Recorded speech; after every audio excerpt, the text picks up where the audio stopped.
Hey friends, this is Dolynny TV. Glad to have you aboard this morning as we get set up to discuss a couple of notes ahead of game day here against the Seattle Kraken at 2 p.m.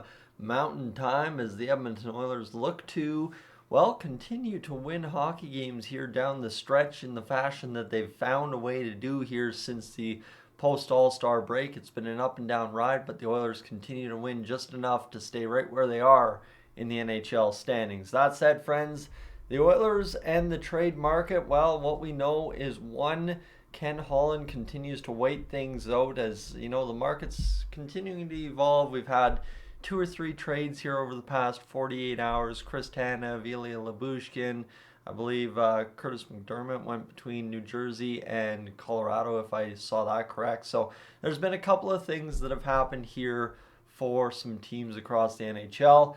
And what we know right now for the Edmonton Oilers is that we're looking for that top six forward. Obviously, yes, we're looking for a top four D-man. We're looking for that fourth line centerman as well. And as it all comes together, we're still trying to figure out what the best route is for all our assets given what is available on the NHL trade market. The update yesterday on Oilers Now from Frank Saravelli is that Jake Guentzel seems to be an unlikely option now for the Oilers. Obviously, the injury plays a factor, right? I think if he hadn't been injured, the Oilers probably would have went and acquired him a little bit sooner than we've seen. And as well, re-signing has always been an issue for the Oilers, and it appears unlikely that Jake Guentzel would re-sign with the Oilers. So at current, it appears the Oilers are out on the Jake Guentzel sweepstakes. That brings us to one other man that we've seen quite a bit of here as Oilers fans the past 2-3 weeks, I want to say. 2 games against the St. Louis Blues in which Pavel Buchnevich has looked pretty threatening as a forward for the Blues. He's 6'1", 196.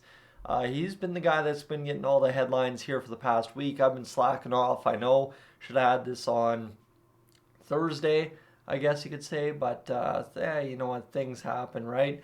24 goals, 24 assists, 57 games played, 154 shots on goal, 15.6 shooting percentage, averaging just about 20 minutes a night on the ice. So he is that blend of a top 6 forward that the Oilers would be looking for.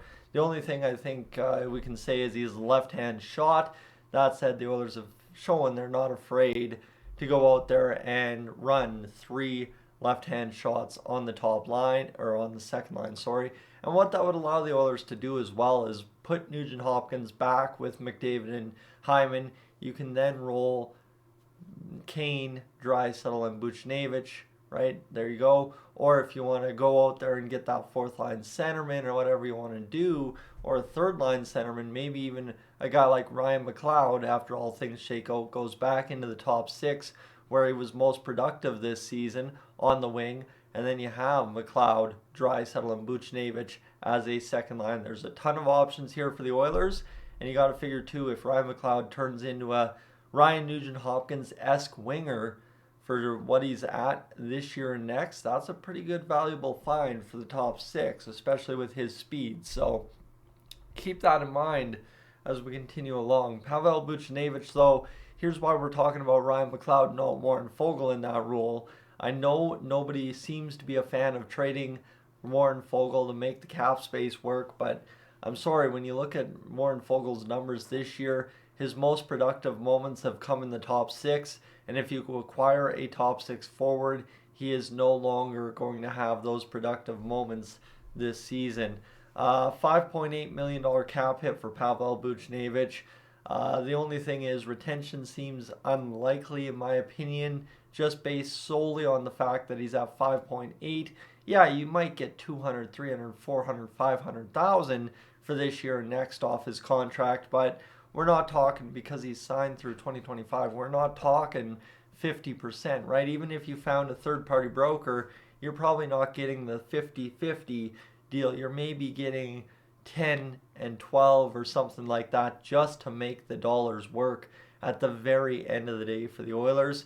As well, the Blues are kind of in that wild card chase, but I mean, I think it was mentioned on Gillis TV yesterday that a couple of more losses for the St. Louis Blues and they're pretty much out of it at this point. So I mean, I get where we can go with definitely selling off Buchnevich and maybe some other assets, but they've got high value assets that they're not looking to part with for cheap, right? They're not quite in that Calgary situation, more or less maybe in a true retool for the St. Louis Blues, and multiple assets will be needed to acquire one Pavel Buchnevich, right? You're talking about a guy to make the cap work. You're talking about a prospect. You're talking about a pick. You're talking at least three, maybe even four pieces to make this whole situation work for the Oilers. And when you talk about dollar out, dollar in, that usually means roster assets like a Warren Fogle, like someone else to make this trade work. So, friends, we'll continue to monitor the situation. However, the Oilers play the Seattle Kraken at 2 p.m., so that will be our primary focus this afternoon. And then, of course, we play the Pittsburgh Penguins tomorrow, so we will have a primary focus on the weekend for hockey games, and then we'll get to the craziness that is trade deadline week on Monday. Friends, I'm Tyson. This is Dolynny TV. I'm up on out of here.